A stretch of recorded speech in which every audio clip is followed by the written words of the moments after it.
Have you ever been told that chasing your dreams is selfish? That putting yourself first somehow betrays the people who love you? Grace learned the hard way that some choices can split a family, and yet those same choices can reveal what true courage really looks like. She was a young woman who refused to be boxed in, who had to choose between meeting her family's expectations or answering the call of something far bigger than herself. What she did next would change her life forever. But at what cost? Stay with me. This story will pull at your heartstrings and challenge everything you think about sacrifice, love, and family. The M family home in rural Pennsylvania smelled of factory smoke, worn-out carpets, and dreams that had quietly faded over the years. Grace grew up on hand-me-down clothes and long hours where every dollar was counted, every ambition questioned. Her mother, Ethel, had mapped out Grace's future before she could even walk, her eyes sharp and unyielding, as if daring Grace to defy her plans. Settle down, relatives whispered whenever Grace's restless spirit showed itself. But Grace could never fit into the dresses her mother chose for church or the life Ethel imagined. She preferred the scraped knees and wild laughter of street hockey with the neighborhood boys, asking questions about the world she longed to explore beyond the county line. Every torn jean, every elbow scrape, every rebellious step felt like proof that her hands were meant for something bigger, though she didn't yet know what. Her father, Herschel, was a man of iron and rules. A factory foreman for over 2 decades, he measured life in obedience and respectability. Grace's rebellion made him uneasy, though he never said much, sitting in his recliner with an unreadable expression that left her guessing. Was it anger, worry, or disappointment? Only her younger sister, Sharon, understood. She recognized the fire in Grace's eyes, the spark that refused to die. Even after the arguments left Grace retreating to her room with red eyes and clenched fists. It was a humid September afternoon, just months before her 18th birthday, when Grace finally glimpsed the path she was meant to take. Wandering through the high school gym at a career fair, ignoring booths for cosmetology and retail management, she spotted her, a woman in crisp navy dress blues, standing with quiet confidence beside a recruitment table. Chin raised, eyes steady, a slight smile playing on her lips as if she already knew the life Grace was searching for. The banner read, Navy Hospital Corps, serve those who serve. In that moment, Grace didn't see an escape. She saw purpose. Before we go any further, pause for just 1 second. If you've ever felt misunderstood, ever been told your dreams were too much or not realistic, this story is for you. And if you've ever judged someone for choosing themselves, stay because this might change the way you see them forever. If you're still watching right now, don't just sit there. Hit the like button not for me, but for Grace and for every person who was told to stay small so others could feel comfortable. And if you believe that some stories deserve to be heard all the way to the end, stories about courage, sacrifice, and impossible choices, subscribe. Because walking away now means you'll miss the moment where everything falls apart and the moment where it finally makes sense. Trust me, you'll want to stay for what happens next. Grace grew up knowing exactly what her life was supposed to look like. In their corner of rural Pennsylvania, futures were inherited like the worn furniture that filled their cramped living room. Ethel worked double shifts at the grocery store and the nursing home, her hands perpetually cracked and raw, her dreams long buried beneath bills and exhaustion. She looked at Grace and saw salvation, a daughter who could do it right, marry a good man with a steady job, stay close, maybe avoid some of the mistakes Ethel had made. Herschel came home each evening smelling of metal and machine oil, his face set in permanent disapproval. Women belonged at home raising children, not chasing fantasies. That's what kept the world turning, what kept families together. Jimmy, 3 years older than Grace, had absorbed their father's worldview like gospel. He'd gotten his girlfriend pregnant at 19, married her at the courthouse, and now worked the same assembly line as Herschel. He was exactly what their parents wanted, proof that their way worked. He looked at Grace's restlessness with contempt, calling her ungrateful when she talked about college or careers beyond waitressing. Only Sharon understood.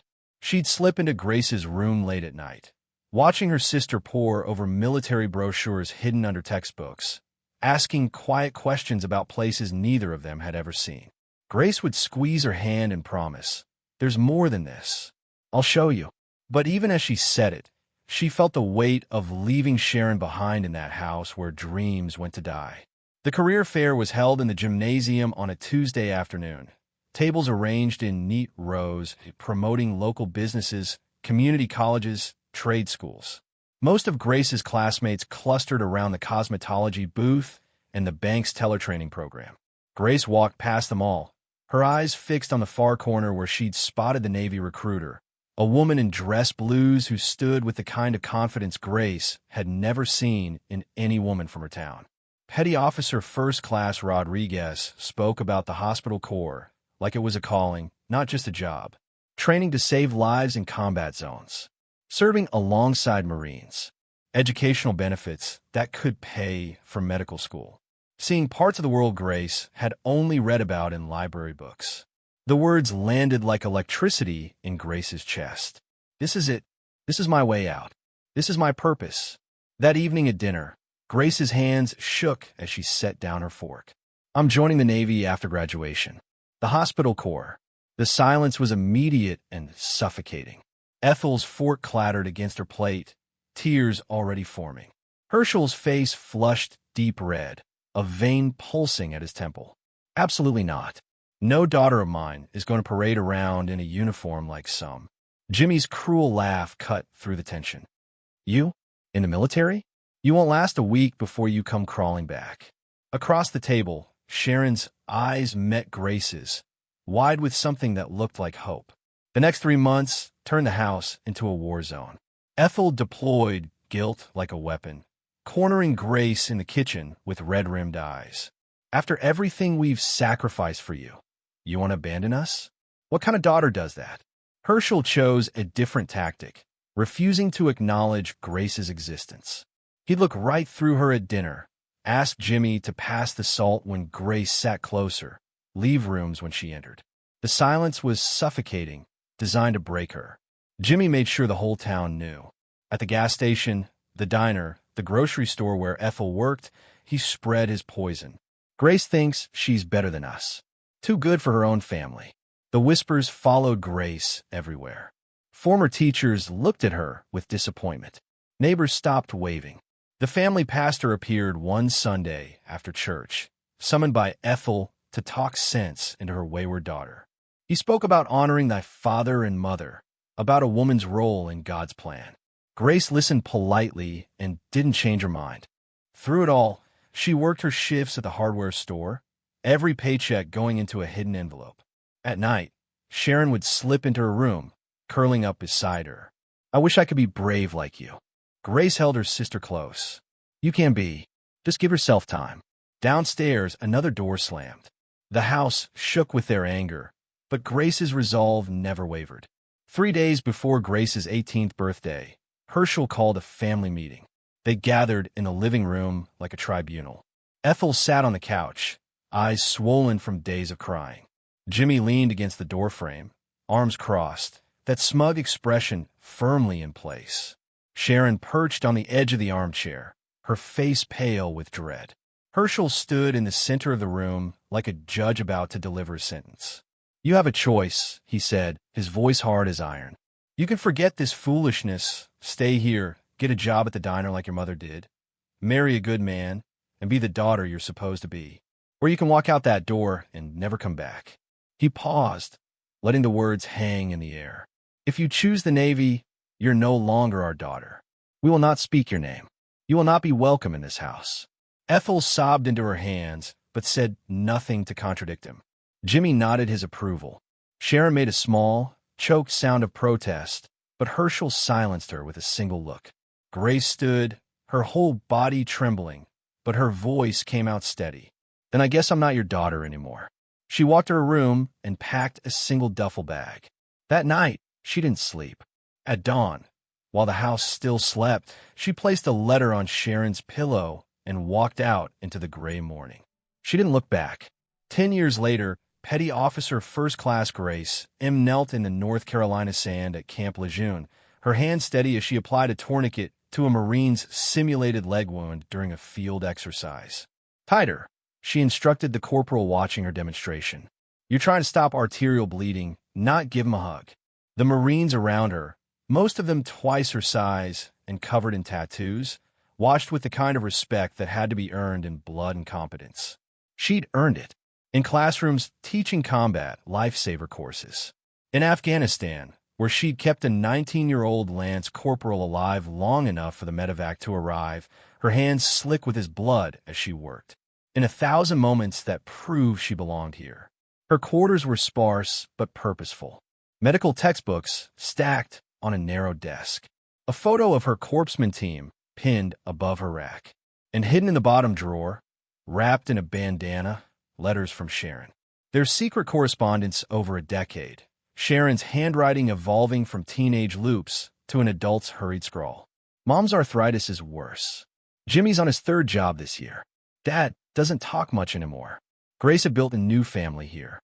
Her fellow corpsmen. The Marines who called her Doc and trusted her with their lives. She was whole here, purposeful. But there was still a hollow place where her family used to be. Then her phone rang. Sharon's name on the screen. Grace answered, and her sister's voice came through panicked, breaking. "Grace, I need you. I need you right now." Sharon was sobbing, barely able to form words. "Grace, there was an accident. A truck ran a red light, and her voice broke into a gasp of pain. I'm a county general. Broken ribs, they think internal bleeding, maybe my spine, another sob. The doctors say I need specialized care they don't have here. Grace, I'm so scared." Grace's medical training snapped into place like a well-oiled weapon. The panic trying to claw up her throat got shoved down. "Sharon, listen to me. What's your blood pressure? What fluids are they running? Have they done a CT scan?" Sharon's voice was weak. "Mom and Dad are here. They're terrified." "Grace, I don't want to die without seeing you again." "You're not going to die. Do you hear me? You're not going to die." Grace was already on her feet, pulling her sea bag from the closet. "I'm getting you to a better hospital. I'm coming home." She ended the call and went straight to her commanding officer's quarters. Emergency leave approved within 20 minutes. She packed her dress blues with hands that refused to shake, called contacts at Naval Medical Center Portsmouth, pulled every string she had. By evening, she was on a plane heading north, her mind already calculating medical protocols, transfer procedures, everything she'd need to save her sister's life. The family that had exiled her would see exactly who she'd become. Grace walked into County General Hospital's waiting room in her navy dress blues, white cover tucked under her arm. The overhead fluorescent lights caught the medals on her chest: Navy and Marine Corps Achievement Medal, Combat Action Ribbon, Good Conduct Medal, Afghanistan Campaign Medal. The insignia on her collar marked her rank, Petty Officer First Class. Ethel saw her first. Her hand flew to her mouth, a small gasp escaping. Herschel turned, his weathered face freezing in an expression Grace couldn't read. Jimmy stood awkwardly near the vending machines. All his swagger evaporated. For a long moment, no one spoke. They were seeing not the angry teenager who'd walked out a decade ago, but a decorated service member who carried herself with absolute authority. Grace didn't wait for their reaction. "Where's Sharon? I need to see her chart and speak with her doctors immediately." A nurse approached, startled by the uniform. Grace identified herself, rattling off medical terminology and military credentials that made her family's eyes widen.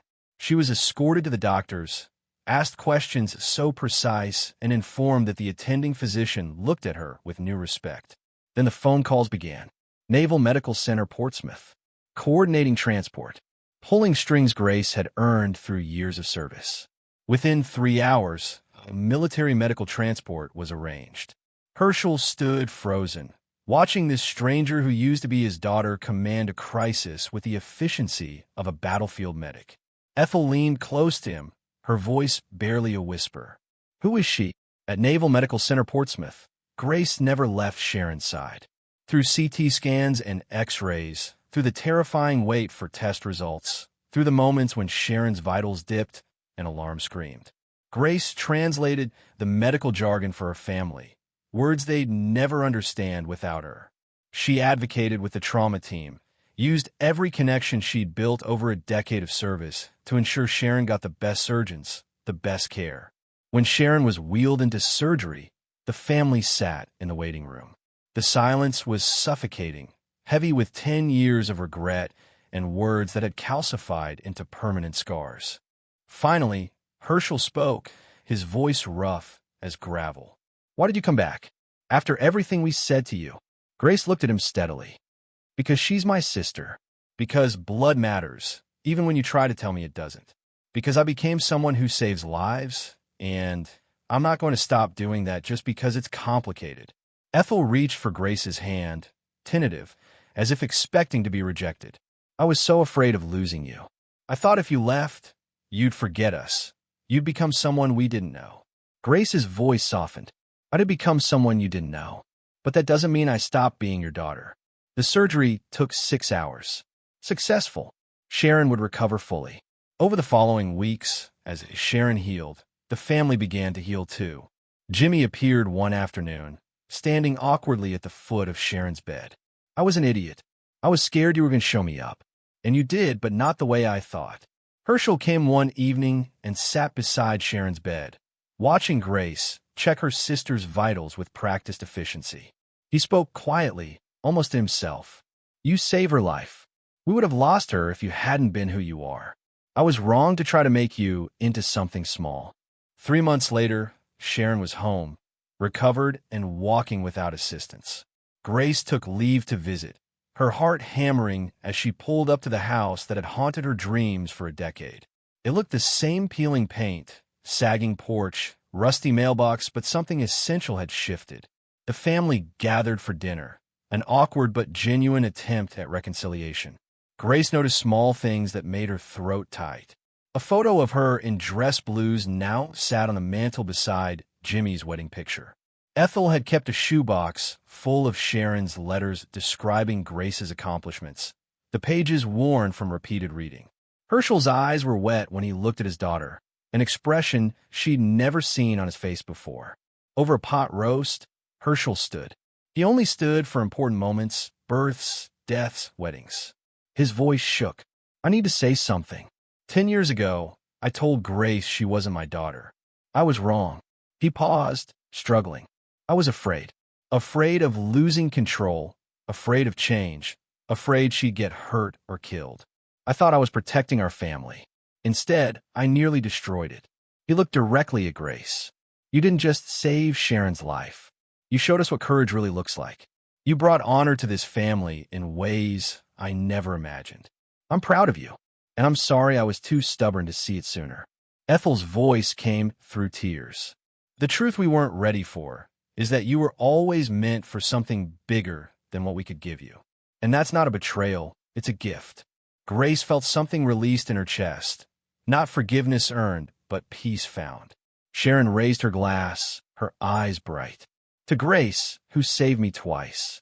Once with medicine, and once by showing me that leaving doesn't mean you stop loving."